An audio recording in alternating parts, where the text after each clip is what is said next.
It's not a love story. It's not a coming of age. It's not the kind of thing you put into a play.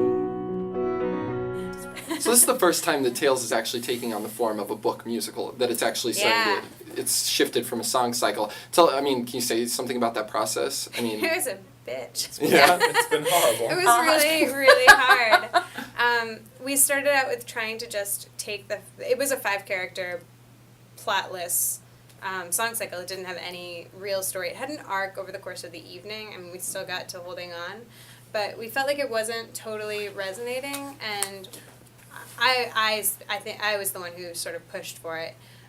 And while I was pushing for it, we ended up in a situation where we were like, all right, let's lose the idea of 5 characters. Let's see how many characters we need to do this. That was the best thing that's happened. Yeah. Oh, really? And then we ended up at 10, and then from there we ended up with 2 more. You can't do this music with 5 people. No, and that changed everything. It actually made it doable for singers.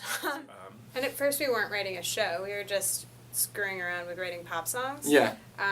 Because we hadn't done that before, and it was something we were interested in figuring out. And so we were just, writing some fun songs on the side. And they were standalone songs at start. So they were all things that were based on our own. I especially was trying to learn how to write about my own experiences without it being about me. I want to know, so, can you speak briefly about how UMD's production of Tales is imperative to the process? That we've never actually done a production of it. We've done workshops of it, and we've staged some of it, but we've never gone all the way with it being we knew that we wanted dance in it, but we've never really gotten to see everything. And it's not the most commercial piece of theater ever, right. And it's also not it's a tough thing to develop. Colleges want to do it, and nobody else knows they want to do it yet. So this is going to be the path for us to continue doing that. Once we have a full draft from having done this, then we'll be able to go to other places. But it's also really exciting. It's really exciting to be working on it with people who do relate to the material so much. Right. But it's been interesting just working on it, listening to the recordings of some of the songs where most of the performers are like sort of late 20s, early 30s. Yeah.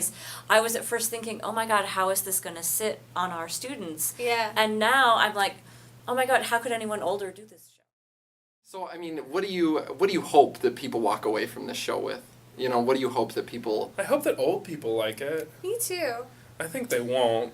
That's been the biggest problem with Kait and my work right now. Old people don't like it. I think that's actually not true. Okay. Really old people, like respirator old, they do not like it. Okay, yeah. We have never cracked that crowd. In terms of our audience, I will be interested to see, but I am also hopeful that there is that idea that, well, maybe your growing up wasn't quite like this, but everyone has gone through that process. Right. Well, I hope that it can find a general audience, and I hope that too. it's something that people can look at and see themselves in, even if they are not in that place.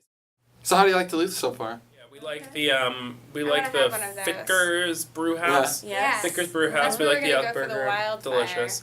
We haven't had it yet. Nope. We like lots of The oatmeal co-op stouts. is You guys have so awesome. many oatmeal stouts. so Love many the oatmeal stouts. stouts. Yes. Yeah. Yes. Yeah. I'm we have really a into good co-op. the food is specifically the thing that I'm enjoying the most. I'm enjoying the beer Duluth. more. I'm enjoying the beer as well. And somewhere out in Brooklyn, you're alone and you're drinking, soaking up the feeling that you've never felt nothing at all. Whiskey makes you brood, but that's your kind of mood.